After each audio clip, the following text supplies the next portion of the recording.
This is a video on how to get the 5-number summary from the TI-84.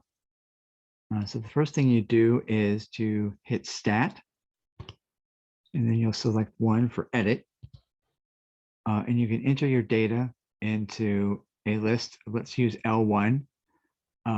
If you have data already there and you need to clear it, then you would cursor up to that list that you want to clear, and you would hit Clear and then Enter.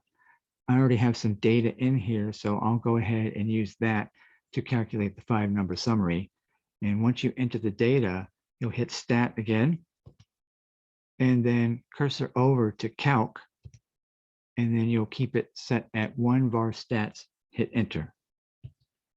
The list that you entered your data in should be shown there.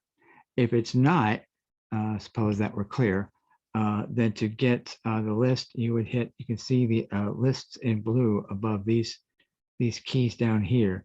So to get L1, I would just hit second 1, and it will put L1. Then we'll hit Enter and I'll leave the frequency list blank. Then I'll highlight Calculate and hit Enter.